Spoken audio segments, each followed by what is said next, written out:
Hey folks, we have a fun one today because of the subtext to this whole thing and how it happened. But this is Rockin' the Country. I'm Don. Welcome to the channel. I'm doing a gift request of Marshull, the band Marshull, Rock and Roll Cowboy. I've already done the acoustic version of this, which was beautiful. They were like outside, and I remember there was female backing vocalist that I was surprised at how much texture she added to it. But here's the dealio. Marlene McKinney made a gift to the channel for me to do that one, and she made a gift for me to do this one. It's the studio version. And Marshull asked Marlene if she could get me to do a reaction to their studio version, and she might get a t-shirt out of it from the band. And so I'm guessing that's going to happen. It should. But I think... Isn't Marshull down in Estill County, Marlene? I'm guessing they are because I think probably 90% of the gift requests you make. There's one about 3 weeks ago where the gentleman was not from Estill County. I don't even think it was from Kentucky, but nonetheless, just about everybody that you request. You really are the ambassador for Estill County's music scene, and I was glad to see that they have events down there where they have a lot of musicians doing it because... it just seems like they're phenomenal artists. A lot of them centered in that spot, like Nashville or Memphis or Austin or something to that effect. But all right, let's do the studio version of these guys. And hope.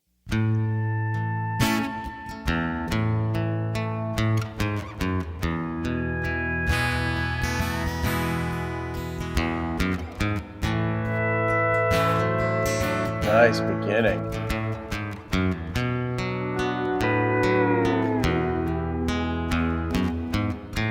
Are those strings loose on purpose? He pours on your mind every time you shoot whiskey, and it burns a reminder, the heartache and fire he built in you. A cold can spell when hold you again when he's gone all too soon. I love the tempo. You'll never know if you stand, leaving it's all just the tears on the heart, kind of lonely hell of a time. Yeah. Rock and roll cowboy, don't you put on a show. Rock and roll cowboys, they come and they go. This is dynamic sound. He's a man full of mission, libertine history of angels. You look to his eyes like Montana skies from the mountain, and you long for the night. It's nowhere inside when he loves you again. You'll never know if he stand, leaving it's all just the tears on the heart, kind of lonely hell of a time. That's rough, man. Rock and roll cowboy, don't you put on a show. The rock and roll cowboys, they come and they go.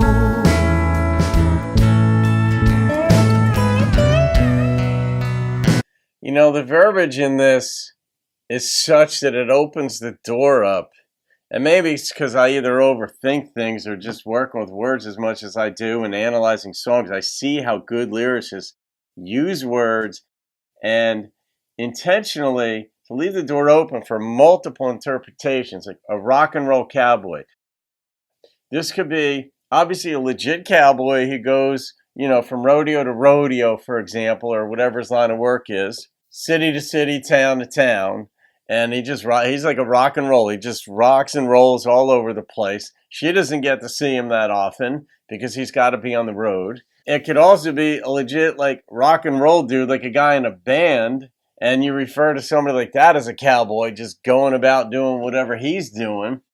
But it could also be like, what is she doing that she's in his life? So a song like this, it will likely be clarified, but not always. Sometimes things are nebulous or amorphous, like they just don't take that shape to pigeonhole the listener into what the meaning is. And I remember I had this quandary in a different way in the last time I listened to it, the outdoors version. To the rock and roll cowboy. I love her voice.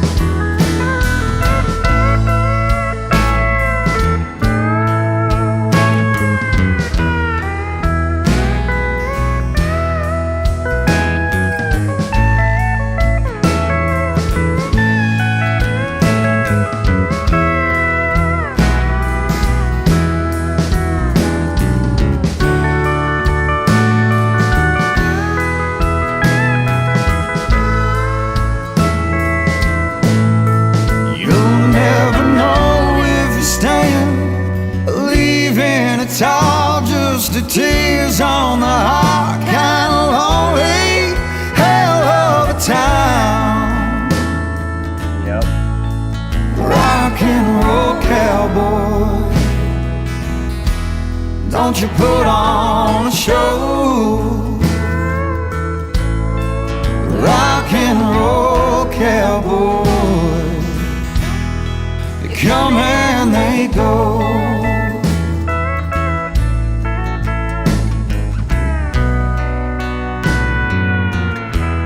To the rock and roll cowboy.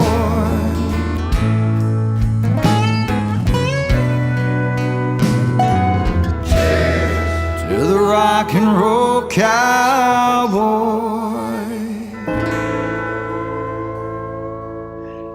I don't recall that cheers part in the other version of it. There was a lot going on in this. Obviously, I could see why they wanted me to do this one, Marlene. Why, Marshull, you guys will see this, I'm sure of it. And it's there. I mean, I love the steel in this. That was some dynamic stuff.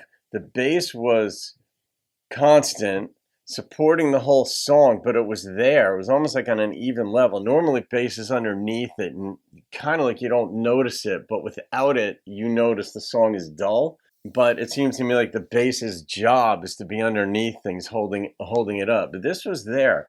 But there was a distortion, and it was purposeful in the strings and the lead. And it started, and it started in the beginning of the song, and it continued through. I remember I asked early in the song, are those loose strings? Are they purposely loose?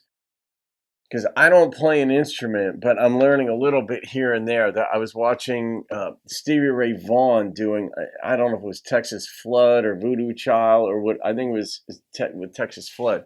And he's playing, and then while he's playing, he adjusts one of the strings, and I'm assuming he tightened it. Because Stevie's hands were so strong, he bent the strings and whatever that does to the guitar and the strings. But there's an effect, obviously, that looser strings have. And the nature of the song, the tempo itself, set the stage for what you're going to feel about the lyrics. And there's so many components to putting a song together that just from a layman's perspective, I'm able to, I don't know, put together and develop my own ideas about it. But the tempo really informs what you're going to feel. But then the lyrics have to comport with that, and vice versa, like the symbiosis between the lyrics, what you want to feel from the lyrics and what you want to feel from the tempo, and then what you want to feel from the instrumentation, when things come in, how they go out, all that stuff. And the distortion in the strings kind of bespoke the distortion in her heart. Whether that was intentional, I don't know. I assume it was. I generally assume that very little happens by chance in a song, because there's so much that goes into producing one, to writing one, to performing one, to the mixing, to what do you want to elevate on this track, or what do you want to lower, or whatever it is. But the cheers in the end to the rock and roll cowboy, it's kind of, and that was an agreement with the backing in this, adding that texture. And that's something that a lot of songs are missing, a backing vocalist at certain moments just to add texture, a sense of unity. And in this case, in the end, when they all said cheers, I'm like, they're all unified. I think that was the word cheers to the rock and roll cowboy, that it bespoke unity. And so there were a lot more going on in this philosophically. I don't know. Maybe I'm just overthinking it. And I'm sure I'll get some commentary on this. And I love that. I don't mind being wrong. It's not my goal, but I'm going to say what I see or feel or think. And if I happen to be right and see some thing that's generally hidden, but that the songwriter intended, I'm like, yes, I got it. Yeah, cheers to the rock and roll reaction video guy. I mean, God, there was a lot going on in this thing. I could see why they wanted me to do the studio version. Man, I like that it was open-ended too. It's still, part of me thinks this is more about a woman too being almost like a groupie, but only when this particular cowboy dude comes to town. But she's in love, but like she's got tears. Her heart, she's hurting. But man, I mean, I think of like long haul truckers. I think I mentioned that in the last one. Like their lives are on the road a lot. Or you've got like cops whose shifts change, like Steve Swags. You've got your shift changing from day shift to night shift. And it's just difficult to get a rhythm to life with a person. And a lot of life is about rhythm. And love is no different. Like when you're in love with somebody, you sort of have certain expectations that you want met. And part of that is knowing when you're going to see that person. And here, we're seeing them at all. We're seeing them more often. Not just when, but that you're going to see them. And here, it's life on the road. Yeah. So, all right, I'm going to rate this one. Man, I can almost see the music in my mind's eye, and that's never happened before.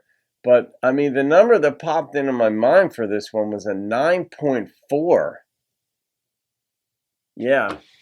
I don't know, there's so many components to this that I could analyze, and I don't think it's just because you requested this the second time, but there's a shit ton going on in this thing, so, in the studio version. So, all right, guys, well done. That's going in the playlist of songs of 9 and above. And to the ambassador of music ambassador to Estill County, Marlene McKinney, thank you, my dear. I'm sure that t-shirt and maybe more is going to show up on your doorstep at some point. Have a great day, folks. I'll see you on another video and keep rocking the country.